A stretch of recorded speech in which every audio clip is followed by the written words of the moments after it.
Hi అండి. మీ అందరికీ ఒక విషయం చెప్దాం అనుకుంటున్నానండి.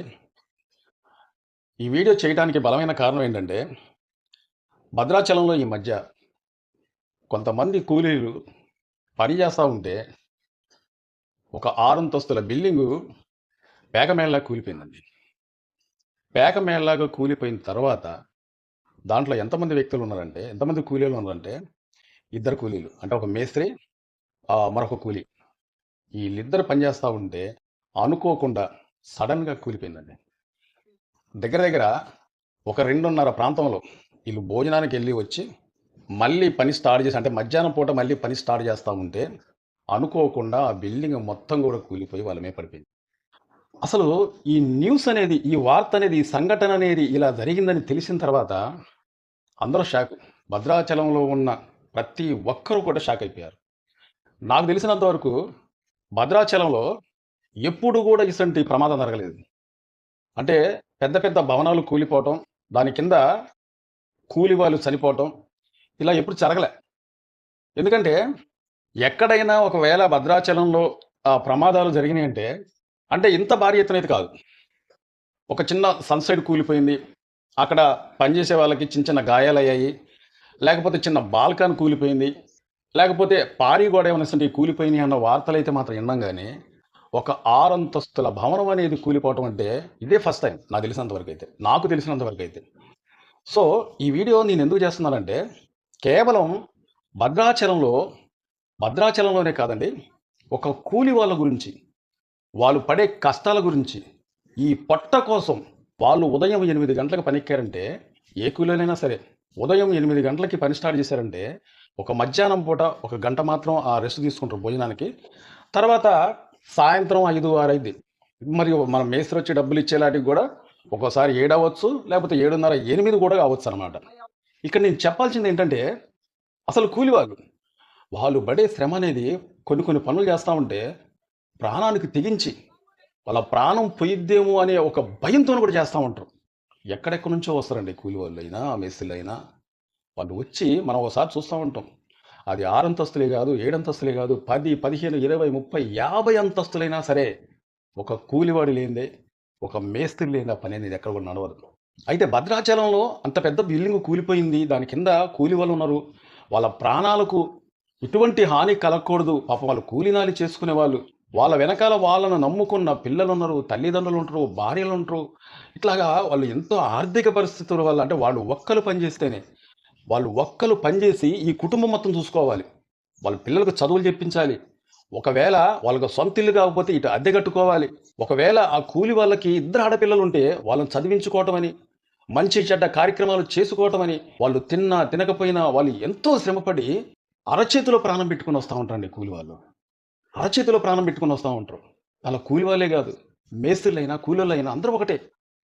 కానీ భద్రాచలంలో ఆ సంఘటన జరిగిన తర్వాత కొన్ని వందల మంది, ఎందుకంటే 6 అంతస్తుల భవనం, వాళ్ళిద్దరే పనిచేస్తున్నారు.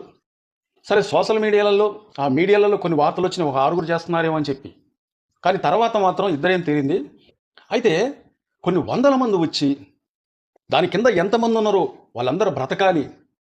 ఎందుకంటే ఎక్కడో ఒక చిన్న ఆశ, ఆ దేవుడు వాళ్ళని కనికరించాలి, వాళ్ళని కాపాడాలి, వాళ్ళు బ్రతికి మళ్ళీ ఇంకొక జన్మెత్తాలని చెప్పేసి అక్కడికొచ్చే ప్రజలు, అక్కడికొచ్చే వర్కర్లు కానీ, మేస్త్రులు కానీ, కార్మికులు ఎవరైనా సరే అక్కడికి వచ్చి వాళ్ళు దండం పెట్టుకోవటం. ఎందుకంటే భద్రాచలంలో జరిగే ఆ సంఘటన జరిగినప్పుడు ఆ జనాలలో నేను కూడా వెళ్ళాను కాబట్టి చూశాను కాబట్టి చెప్తున్నాను. ఎంత అసలు చూస్తూ ఉంటే ఆ కుటుంబ సభ్యులు వాళ్ళు ఎవరైతే అక్కడ చనిపోయారో, చనిపోయిన తర్వాత ఆ కుటుంబ సభ్యులు ఏడుస్తూ ఉంటే చాలా బాధేసింది.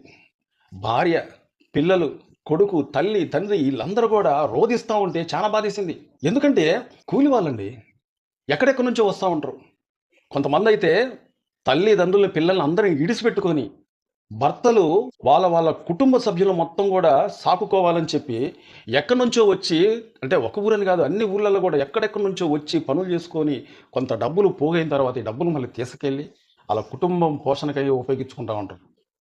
కానీ ఇక్కడ నేను చెప్పేది ఏంటంటే, ఒక ఆడకూలైనా, ఒక మగ కూలైనా, ఒక తాపి మేస్త్రి అయినా సరే, ఒక తాపి మేస్త్రి కాదు ఏ వర్కర్లు అయినా సరే, ఏ టు జెడ్ సెంటరింగ్ మనం చాలాసార్లు చూస్తుంటాం. కొంతమంది సెంటరింగ్ పెట్టేటప్పుడు చూశారు కదా మీరు. సెంటరింగ్ పెట్టేటప్పుడు అది 5 స్టైల్ అయినా, 6 స్టైల్ అయినా, 10, 20, 30 స్టైల్ అయినా సరే, వాడు ఆ మేస్త్రి సెంటరింగ్ పెట్టేటప్పుడు చివరికెళ్ళి అసలు ఒక అడుగు అవతలకెత్తే చాలండి. చివరికెళ్ళి కూడా అది సెంటరింగ్ కొడతా ఉంటాడు మేస్త్రి. రాడ్ బెండింగ్ మేస్త్రి అయినా సరే, ఒక తాపి వర్కర్ అయినా సరే, మనం తాపి మేస్త్రిని చాలా మంది చూసాం. అది ఎన్ని స్టైల్ అయినా సరే, 100 స్టైర్లు ఉన్నా సరేనండి, పరంజి అనేది సైడ్ ఎంబటి వేసుకుని ఎన్ని స్టైర్లు అయితే ఉంటాయో అన్ని స్టైర్లు కూడా పరంజి చేసుకొని చివరికి వచ్చి చేస్తూ ఉంటాం. ఒక అడుగు ఆదమరిచి ఒక అడుగు కానీ వెనక్కేసినట్లయితే అలా ప్రాణాలు ఏముండవు, గాల్లో గడిచిపోతాయి.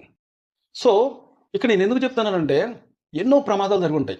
ఒక తాపి మేస్త్రికి కానీ, మగ కూలి వాళ్ళకి కానీ, ఆడ కూలి వాళ్ళకి కానీ, సెంటరింగ్ వాళ్ళకి కానీ, పెయింటర్లకు కానీ, మనం పెయింటర్ వేసేటప్పుడు పెయింటర్ కూడా చాలా సార్లు చూసాం మనం. ఒక 2-3 పైన తాడు పట్టుకొని ఉంటారు, ఒక బల్లలా కట్టుకుంటారు. ఆ బల్ల మీద ఉండి ఒక చేత్తోని తాడు ఇలా పట్టుకొని, ఇంకో చేత్తోని కొంచెన్న బ్రష్ అని ఇలా పట్టుకొని వేస్తూ ఉంటారు. ఇతని ప్రాణాలు మొత్తం కూడా ఆ పైన పట్టుకున్న వాళ్ళ మీదే ఉంటుంది. ఎంత ప్రమాదం, ఎంత ప్రమాదమైనా సరేనండి. వీళ్ళు పనిచేసే వాళ్ళకి ఏంటంటే క్షణక్షణం ప్రాణాగన్నం వాళ్ళకి తెలుసు. కానీ వాళ్ళను నమ్ముకున్న వాళ్ళు, భార్య, పిల్లలు, తల్లి, తండ్రి, వీళ్ళందరూ ఉంటారు. మరి వాళ్ళని సాదాలంటే, వాళ్ళని సాకాలంటే, వాళ్ళ మంచి చెడ్డ చూడాలంటే, వాళ్ళకి ఒక 5 ఏళ్ళు నోట్లకి ఒక ముద్ద పోవాలంటే వాళ్ళ ప్రాణాలకు తెగించి చేస్తూ ఉంటారు. అదే భద్రాచలంలో జరిగిన సంఘటన 6 అంతస్తుల భవనం మొత్తం కూలిపోయి పేకమేళలా కూలిపోయింది. దాని కింద 2 వ్యక్తులు ఉన్నారు, చనిపోయారు. ఆ బిల్డింగ్ మొత్తం కూడా వాళ్ళ పైనే ఉంది.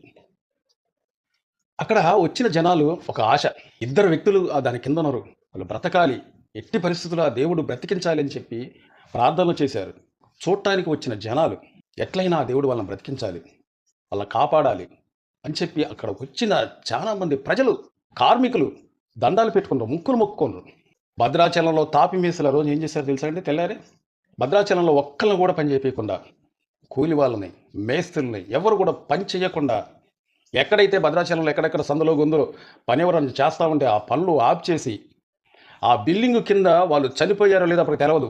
భద్రాచలంలో తాపి మేస్త్రులు, కూలీలు మొత్తం కూడా పనులు ఆఫ్ చేసేస్తారు వెళ్ళి. ఎక్కడన్నా చిన్న బొన్న ఎక్కడ పనులు నడుస్తున్నా కానీ అది కట్ అంటే.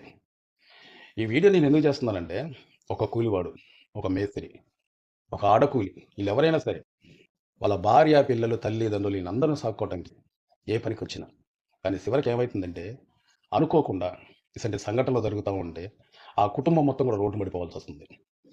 సార్ ఆలోచించండి, అంటే కూలివాడు ఎంత కష్టపడుతుంది అనేది. కూలివాడు బ్రతుకు అనేది క్షణక్షణం ప్రాణగణంగా మారుతుంది. ఈ వీడియో చూస్తున్న ప్రతి ఒక్కరు కూడా షేర్ చేయండి. ఎందుకంటున్నానంటే, ఎవరు పనిచేసేటప్పుడైనా, ఏ బిల్డింగ్లో పనిచేసేటప్పుడైనా, ప్రమాదకరమైన బిల్డింగ్లు అయినా సరే, ఎలివేషన్ చేసేటప్పుడు చివరికి వచ్చి కూడా పరంజలు వేసుకుంటారు. ఎన్ని స్టైల్ అయినా సరే చాలా తగు జాగ్రత్తలు తీసుకోండి. ఎందుకంటే మిమ్మల్ని నమ్ముకున్న తల్లిదండ్రులు, భార్య వీళ్ళందరూ ఉంటారు. కాబట్టి తగు జాగ్రత్తలు తీసుకోండి. వానలు కూడా వాళ్ళతోని పని చేయించుకునే వానలైనా సరే వాళ్ళ మీద కొద్దిగా శ్రద్ధ పెట్టండి. అంటే ప్రమాదాలు జరగకుండా కాపాడండి. Thank you.